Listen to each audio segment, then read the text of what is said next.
اور اب آئیے، یہ ادب کا جو تعلق ہے خود رسول اللہ نے سکھایا ہے۔ حدیث شریف نبی پاک صلی اللہ علیہ وسلم ارشاد فرماتے ہیں ادبوا اولادکم،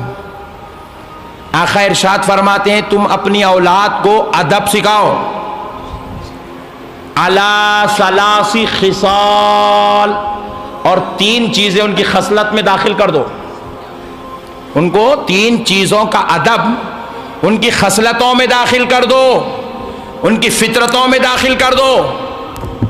یہ 3 چیزوں کا ادب ان کی خصلتوں میں بٹھا دیا جائے، فطرتوں میں بسا دیا جائے۔ کب؟ جب ابھی وہ بالکل نو پیدا شدہ ہو، جو ابھی ابھی دنیا میں آئے ہوں، جو ہوش سنبھال رہے ہوں، جو بات چیت کرنا جان رہے ہوں، جب وہ کھڑے ہونا سیکھ رہے ہو، جب وہ انگلی پکڑ کر چلنا سیکھ رہے ہو، اس وقت ان کی خصلتوں میں 3 چیزوں کا ادب داخل کر دو۔ اور وہ 3 چیزیں کیا ہے؟ آگے آقا علیہ الصلوۃ والسلام ارشاد فرماتے ہیں حبی نبیکم، تمہارے نبی کی محبت ان کو سکھا دو، وحبی اہل بیتی اطہار، اور نبی کی اہل بیت کی محبت ان کو سکھا دو، وَبِ تلاوت القرآن، اور اب قرآن کی تلاوت ان کو سکھایا کرو۔ آقا علیہ السلام خود ارشاد فرماتے نبی کی محبت سکھاؤ۔ پیارے بزرگ اور دوستو قربان جائیں،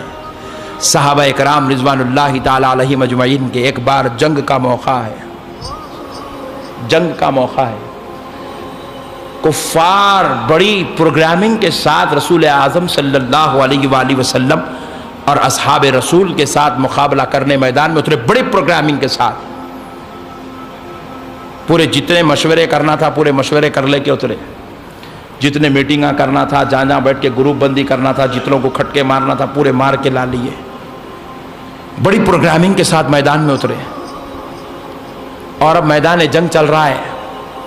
ایک ایک صحابی کے لیے ان لوگوں نے ایک ایک گروپ بنایا کہ یہ گروپ اس صحابی کو گھیرے گا،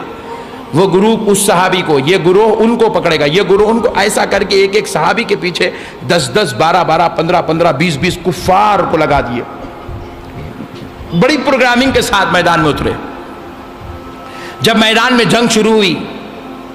اور ان بدبختوں نے کیا کیا، صحابہ اکرام کو جیسے ہی گھیرنا شروع کیا، اب صحابہ اکرام کفار کو آپس میں سنبھال رہے ہیں،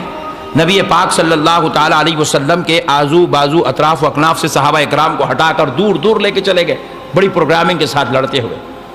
اور جیسے ہی رسول اعظم صلی اللہ تعالی علیہ وسلم یکا و تنہا ہوئے میدان جنگ میں، صحابہ اکرام جیسے ہی دور ہوئے، حضور یکا و تنہا ہوئے، تو کفار و مشرکین کا ایک بڑا قافلہ رسول اللہ صلی اللہ علیہ وسلم سے مقابلے کے لیے آ گیا، آقا علیہ الصلوۃ والسلام سے مقابلہ کرنے لگے۔ اور اب نبی پاک صلی اللہ تعالی علیہ وسلم پر ٹوٹ پڑنے والی سینکڑوں کی اس ٹولی کا آقا علیہ السلام بڑی شجاعت و بہادری کے ساتھ مقابلہ کر رہے ہیں، بڑی بہادری کے ساتھ آقا علیہ السلام ان سے مقابلہ کر رہے ہیں۔ اور کتنی دیر ہو گئی،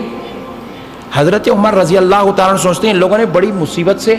بڑی پلاننگ سے، بڑی چالاکی سے ہم لوگوں کو اتنی دور کر دیا، بولے حضرت ابوبکر ادھر ہیں، حضرت عثمان ادھر ہیں، حضرت علی ادھر ہیں، حضرت سفیان ادھر ہیں، فلاں ادھر ہے، فلاں ادھر ہے، فلاں ادھر ہے، پریشان ہوئے۔ حضرت عمر دیکھتے ہیں رسول اللہ کدھر ہے، جب دیکھتے ہیں تو آقا علیہ الصلوۃ والسلام سینکڑوں کفار کے جھرمٹ میں یکا و تنہا مقابلہ کرتے نظر آ رہے ہیں۔ حضرت عمر نے اعلان کیا صحابیوں ان کافروں کو چھوڑو اور رسول اللہ صلی اللہ تعالی علیہ وآلہ وسلم کی طرف آؤ، کیونکہ آقا علیہ السلام پر کفار ٹوٹ پڑ رہے ہیں۔ اگرچہ کہ کسی کافر نے رسول اللہ کو نہ ضرب لگایا، نہ تو آقا علیہ الصلوۃ والسلام کو کسی قسم کا زخم پہنچایا، لیکن آقا علیہ السلام کو کفار کے بیچ میں دیکھ کر حضرت عمر کو رہا نہ گیا، اب اپنے اوپر چلنے والی تلواروں کی پرواہ نہ کیے، صحابہ کے لیے اعلان بلند کیے،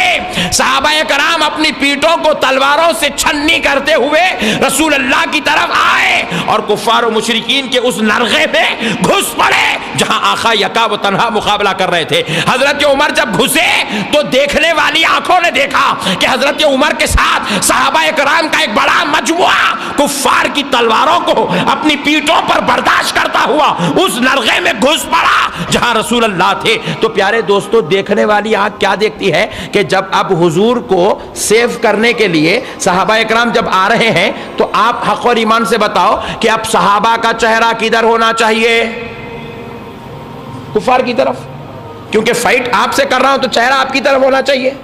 کفار سے مقابلہ ہو رہا ہے، چہرہ مقابلہ کرنے والوں کی طرف ہونا چاہیے. لیکن دیکھنے والی آنکھوں نے دیکھا صحابہ کا چہرہ کفار کی طرف نہیں ہے، مدینے والے مصطفیٰ کی طرف ہے، آقا علیہ السلام کی طرف ہے. اب صحابہ